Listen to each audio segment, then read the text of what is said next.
আগামীর বাংলাদেশে রাষ্ট্রনেতা বা প্রধানমন্ত্রী হিসেবে দুইটা নাম ঘুরে ফিরে আসতেছে, আমরা সবাই জানি, তারেক রহমান আর ডাক্তার শফিকুর রহমান। এই আলোচনা আমরা ইচ্ছাকৃতভাবে দল, জোট, স্লোগান সব বাদ দিচ্ছি।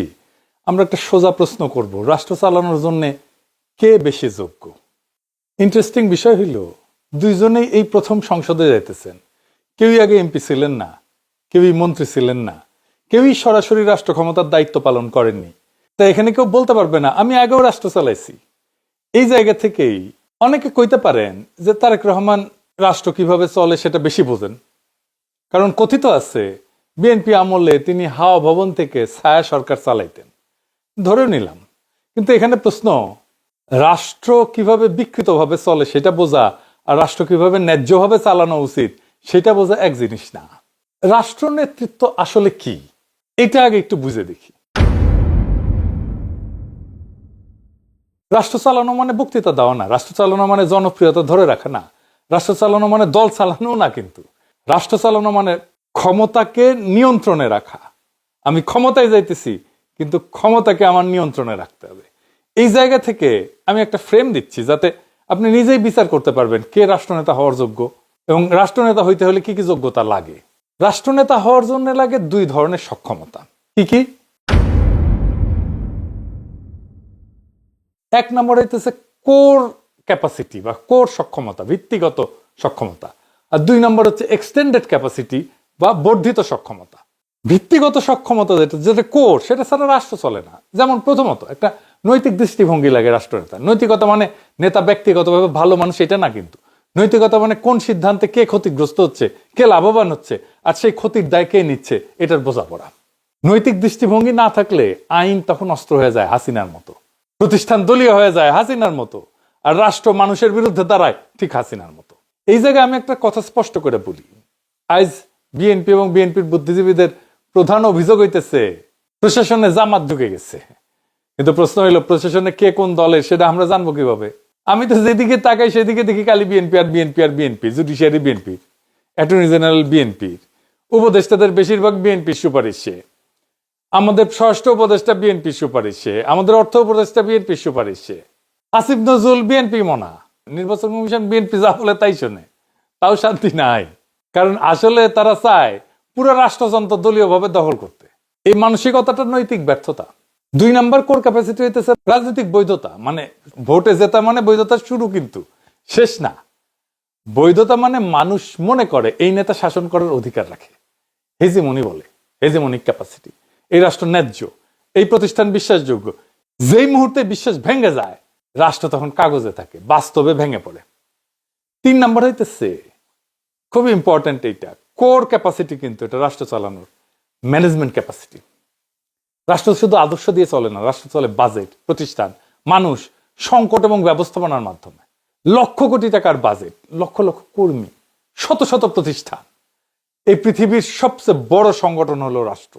নৈতিকতার বৈধতা শেষ পর্যন্ত বাস্তবায়নে এসে পরীক্ষা হয়। এই তিনটা হইল ভিত্তি। একটাও যদি না থাকে তাহলে রাষ্ট্র চলবে না। আর এক্সটেন্ডেড ক্যাপাসিটি কি কি? আধুনিক রাষ্ট্র এক্সটেন্ডেড ক্যাপাসিটি ছাড়া অকেজো। এইখানে এক নম্বর হইতেছে প্রতিষ্ঠান গঠনের ক্ষমতা। নৈতিক নেতা থাকলেই হবে না, প্রতিষ্ঠান না থাকলে নৈতিকতা ব্যক্তির সাথে মরে যায়। শক্ত রাষ্ট্র মানে ব্যক্তি নির্ভর না, নিয়ম নির্ভর রাষ্ট্র, প্রতিষ্ঠান নির্ভর রাষ্ট্র। যদি নেতা বদলায়, দেশ সব বদলায়, তাহলে রাষ্ট্র দুর্বল। দুই নাম্বার হইতেছে দীর্ঘমেয়াদের দৃষ্টিভঙ্গি। রাজনীতি সাধারণত স্বল্প মেয়াদী, কিন্তু রাষ্ট্র চালানো দীর্ঘমেয়াদী। এখন অজনপ্রিয় হইলেও ভবিষ্যতে জরুরি, এই সিদ্ধান্ত নেওয়ার ক্ষমতা থাকতে হয় রাষ্ট্র নেতাদের।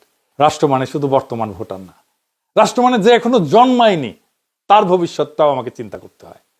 রাষ্ট্র মানে ভবিষ্যৎ প্রজন্মের দায়িত্ব। এইটারে বলে জেনারেশনাল রেসপন্সিবিলিটি। রাষ্ট্রকে জেনারেশনাল রেসপন্সিবিলিটি নিতে হয়। যে প্রজন্ম এখনো জন্মায়নি, আমাদের সন্তানদের সন্তানদের কথা আমাদেরকে চিন্তা করতে হয়। তিন নম্বর সংকট সহনশীলতা এবং সিদ্ধান্ত নেওয়ার ক্ষমতা।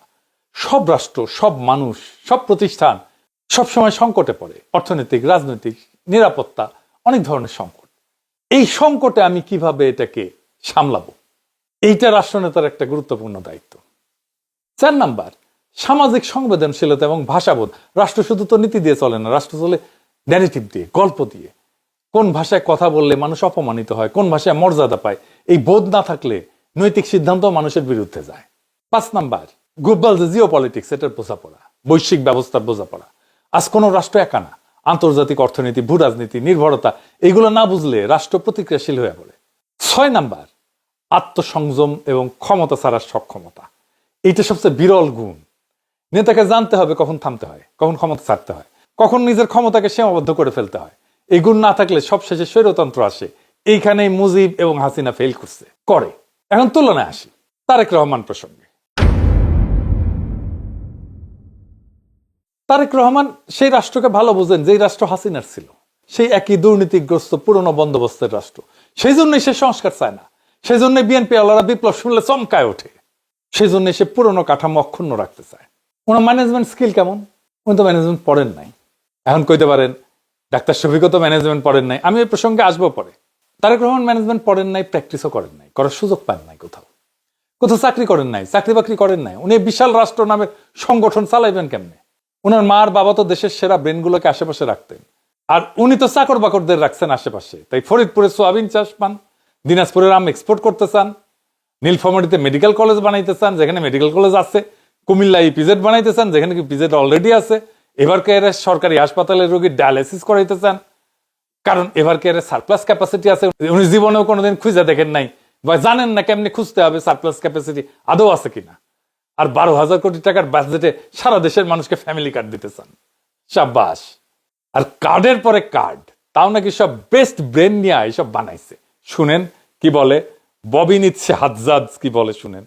বেশ অনেক মাস ধরে গুরুত্বপূর্ণ সব আপনার বিষয়গুলোতে জনাব তারেক রহমান বড় বড় আপনার টাস্ক ফোর্স টিম তৈরি করেছেন।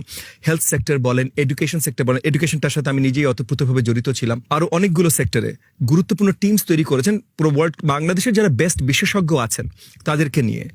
এই সেক্টরগুলোতে আমরা কিভাবে উন্নয়ন আনতে পারি এবং বিশ্বমাপে কম্পিটিটিভ আমরা হতে পারি, তো সেই জায়গা থেকে উনার বৃহত্তর প্ল্যান আছে। এটা আমি আপনাদেরকে পরিষ্কার জানিয়ে দিচ্ছি, উনার বৃহত্তর প্ল্যান আছে।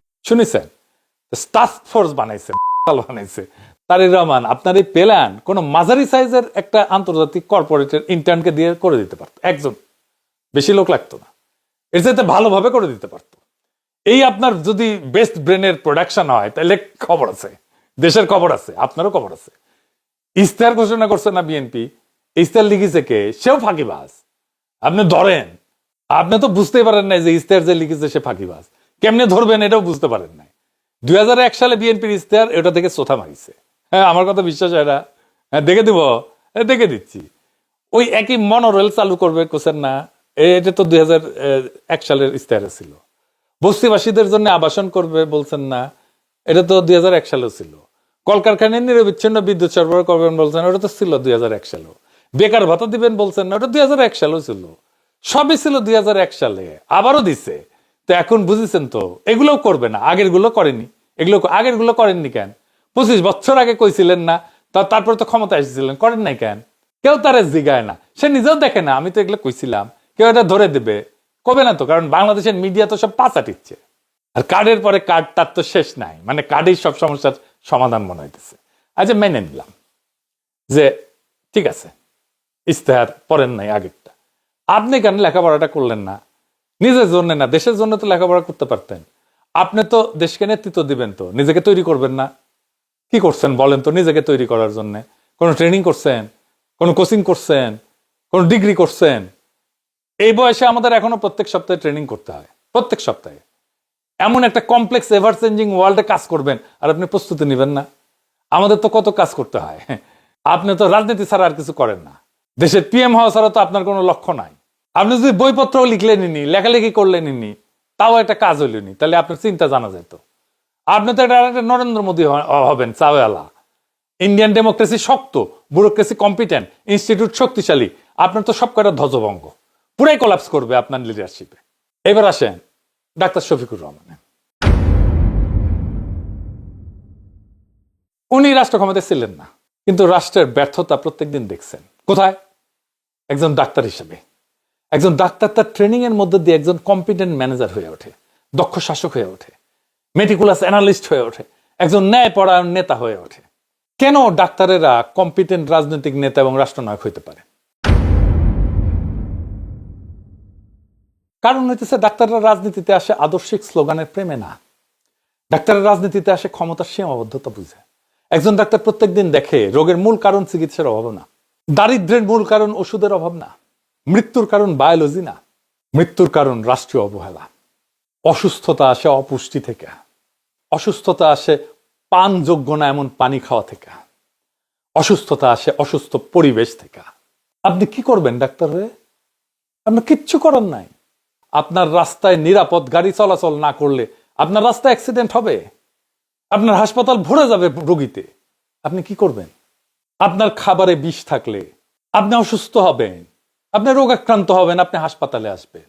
আপনার পানীয় জল এটা বিশুদ্ধ না হইলে আপনার নানা রকম রোগ হবে, আপনি হাসপাতালে আসবেন। আপনার অপুষ্টি থাকলে আপনি রোগ নিয়ে আসবেন, কিন্তু ওই রোগ ভালো করে দিতে পারবে না ডাক্তার। প্রায় সমস্ত রোগের কারণ হচ্ছে সামাজিক। আপনি ওষুধ দিয়ে, আপনি চিকিৎসা দিয়ে, আপনি সার্জারি করে আপনি কুলাইতে পারবেন না। বারবার করে মানুষ অসুস্থ হয়ে আপনার কাছে আবার আসবে। এই জায়গা থেকে ডাক্তারের মধ্যে রাজনৈতিক চেতনা জন্ম নেয়। কারণ মেডিসিন শেখায় সমস্যা আলাদা না, সমস্যাগুলো কাঠামোগত, স্ট্রাকচারাল। এই জন্য ডাক্তারেরা স্বাভাবিকভাবে সিস্টেম থিঙ্কার হয়ে ওঠে, কারণ তারা জানে একটা রোগ ঠিক করতে গেলে পুরো পরিবেশ ঠিক করতে হয়। এই কারণে তারা ওয়েলফেয়ার স্টেটের ধারণার দিকে ঝোঁকে। তারপরে ডাক্তারদের রাজনৈতিক গ্রহণযোগ্যতা তৈরি হওয়া খুব সহজ। ডাক্তার মানুষের জীবনের সবচেয়ে দুর্বল মুহূর্তে পাশে থাকে। মানুষ শিক্ষককে ভুলে যেতে পারে, কিন্তু যেই ডাক্তার তার সন্তানের জীবন বাঁচাইছে, তাকে সুস্থ করে তুলছে, তাকে ভুলতে পারে না। খোদা তাআলার পরেই ডাক্তারদের হাতে থাকে জীবন মৃত্যুর ক্ষমতা, কিন্তু সেই ক্ষমতা তারা ব্যবহার করে নৈতিক সংযমের মধ্যে দিয়ে, এথিক্যাল বাউন্ডারির মধ্যে। ডাক্তারকে এথিক্যাল হইতে হয় কেন? কারণ তাকে পাওয়ার এসিমেট্রির মধ্যে কাজ করতে হয়, অসম ক্ষমতার মধ্যে কাজ করতে হয়। রোগীর সবকিছু তো ডাক্তার জানে, সে অসহায়, সেখানে ডাক্তার পাওয়ারফুল, সে জানে কোথায় তার রোগী শক্তিহীন। ডাক্তার তো এমন পাওয়ার অ্যাসিমেট্রিতে কম ক্ষমতাবান রোগীর উপরে জুলুম করে না, সেটার বেনিফিট নেয় না। অনেকে নেয়, সেটা তো শয়তানি, ডাক্তারই না। এই কারণে ডাক্তারের রাজনৈতিক গ্রহণযোগ্যতা আসে চিৎকার করে না, আসে নীরবে, বিশ্বাসের ভিতর দিয়ে। এই যে খালিদুজ্জামান, তারেক রহমানের প্রতিদ্বন্দ্বী, এত জনপ্রিয় কেন? চিনতেন না তো কাউকে। ওই কারণে ডাক্তাররা সাধারণত পপুলিশ ভাষায় কথা বলে না, তাদের ভাষা হয় দায়িত্বের, সেবার, সীমার। এবং হাসপাতাল হইতেছে একটা রাষ্ট্রের ক্ষুদ্র সংস্করণ। হাসপাতাল রাষ্ট্রের সবচেয়ে নগ্ন চেহারা। বেড মানে নাগরিক, ওয়ার্ড মানে শ্রেণী বিভাগ, কেবিন মানে এলিট, আইসিইউ মানে ক্ষমতার কেন্দ্র, আউটডোর মানে গণমানুষ। হাসপাতালে মানুষ প্রথম বুঝতে শেখে রাষ্ট্র কার জন্য কাজ করে আর কার জন্য করে না। কেন দরিদ্রদের রোগ বেশি হয়, কেন দরিদ্ররা চিকিৎসা পায় না, এটা হাসপাতালে যে বোঝা যায়। এই কারণেই স্বাস্থ্য সংস্কার কোনো আলাদা সেক্টরাল সংস্কার না, স্বাস্থ্য সংস্কার মানে রাষ্ট্রেরও সংস্কার। স্বাস্থ্য রাষ্ট্রের আগাম সংকেত। রাষ্ট্র ভাঙে আগে হাসপাতালে, হাসপাতাল ফেল করলে রাষ্ট্র ফেল করে। একটা দেশের স্বাস্থ্য অবস্থা দেখে বোঝা যায় রাষ্ট্র কতটা ন্যায্য, কতটা সক্ষম, কতটা কম্পিটেন্ট, আর কতটুকু ভেঙে পড়ছে। এই জন্যই স্বাস্থ্য হলো রাষ্ট্রের আগাম সতর্ক বার্তা। একটা হাসপাতালে একটা রাষ্ট্রের যা যা থাকে সব আছে, খোঁজ করলে দেখবেন। কমপ্লেক্স হায়ারার্কি আছে, বাইরে থেকে আপনি বুঝতেই পারবেন না যে কত বিচিত্র ডিপার্টমেন্ট কাজ করে একটা হাসপাতালে। সেখানে কুক আছে, ধোপা আছে, সিকিউরিটি আছে, ফাইন্যান্স আছে, বাজেট আছে, স্টোর আছে, ফার্মেসি আছে, ক্লিনিং সার্ভিস আছে, স্ট্যাটিস্টিক্স আছে, রেকর্ড আছে, রিসার্চ আছে, কেপিআই আছে, 24 ঘন্টার সার্ভিস আছে, ইমার্জেন্সি আছে, ফটোগ্রাফি আছে, ক্লাসরুম আছে, শিক্ষানবিশ আছে, পুষ্টিবিদ আছে, ল্যাবরেটরি আছে, মনিটরিং ইভ্যালুয়েশন আছে, আর আছে প্রোটোকল। প্রত্যেকটা জিনিস institutionalise. SOP, standard operating procedure. কোন জিনিসটা কিভাবে হবে তার সুনির্দিষ্ট এসওপি আছে। মানে ধরেন আপনি দেখলেন একটা জায়গায় রক্ত পড়ে আছে, ওইটা আপনি কিভাবে ম্যানেজ করবেন, কি করবেন ওইটা দিয়া, কেমনে পরিষ্কার করবেন, কে করবে পরিষ্কার, কি দিয়ে পরিষ্কার করবে, পরিষ্কার করে ওই ওয়েস্টটা কোথায় রাখবে, ওই বর্জ্যটা কোথায় রাখবে, সেটাকে কিভাবে ম্যানেজ করা হবে, সেটাকে কিভাবে ডিস্ট্রয় করা হবে, সেটাও লেখা থাকে। এগুলো আবার নিয়মিত আপডেট করতে হয়। হাসপাতাল হচ্ছে সেই জায়গা যা একটা রাষ্ট্রের মতো, আর এই সীমিত রিসোর্সের উপরে সার্বভৌম সভারেন অথরিটি বা সার্বভৌম কর্তৃত্ব থাকে চিকিৎসকের, ডাক্তারের। তো এইরকম ন্যায় আর ইনসাফ আর এই লেভেলের ম্যানেজমেন্ট তো ডাক্তারদের মজ্জাগত, তার রক্তের মধ্যে, তার ডিএনএ এর মধ্যে। এই কারণেই ডাক্তাররা ভালো রাষ্ট্রনায়ক হইতে পারে, কারণ তারা ক্ষমতার ভাষা শেখে, রোগীর বিছানার পাশে দাঁড়ায়। তারা জানে সমস্যা ব্যক্তির না, সমস্যা কাঠামোর। আর রাষ্ট্র চালাতে সবচেয়ে দরকার এই বোধটা, ক্ষমতা দখলের ক্ষুধা না, ক্ষমতার সীমা বোঝা। এটাই রাষ্ট্র নেতৃত্বের আসল যোগ্যতা, যে আমার ক্ষমতার সীমা কোথায়। আমি বাংলাদেশের উদাহরণ দিই। জিয়াউর রহমান একজন দক্ষ জনপ্রিয় নেতা হতে পারছিলেন, কেন জানেন? ওনার পাশে বি চৌধুরী স্যার ছিলেন, দুই ডিসিপ্লিন ফিল্ডের দুই মানুষ, পাওয়ারফুল কম্বিনেশন। এই জন্যই ফিদেল ক্যাস্ট্রোর একজন চে গুয়েভারা লাগে, এই জন্যই মাহাথির মোহাম্মদরা তৈরি হয়। কেউ ভালো মানুষ হয়েও ব্যর্থ নেতা হইতে পারে, কেউ দক্ষ শাসক হয়েও বিপজ্জনক নেতা হইতে পারে। রাষ্ট্র চালানো মানে ক্ষমতা ধরা না, রাষ্ট্র চালানো মানে ক্ষমতাকে নিয়ন্ত্রণে রাখা, ক্ষমতার সীমা বোঝা। এই জায়গায় প্রশ্নটা বদলায় যায়, কিন্তু প্রশ্ন আর থাকে না যে কে বেশি চতুর রাজনীতিবিদ, প্রশ্ন হয় কে কম ক্ষতি করে রাষ্ট্র চালাইতে পারবে। এই প্রশ্নের উত্তরই আগামীর বাংলাদেশের আসল নির্বাচন। এই নির্বাচনে বাংলাদেশ তার প্রকৃত রাষ্ট্রনায়ককে চিনতে ভুল করবে না আশা করি। বাংলাদেশ সেই রাষ্ট্রনায়ককে চিনবে যিনি তার ক্ষমতার সীমা চিনবেন আর জাতির জন্য ইনসাফ কায়েম করবেন। আসেন আগামী 12 তারিখে আমরা সেই নেতার পক্ষে ভোট দিই। ইনকিলাব জিন্দাবাদ।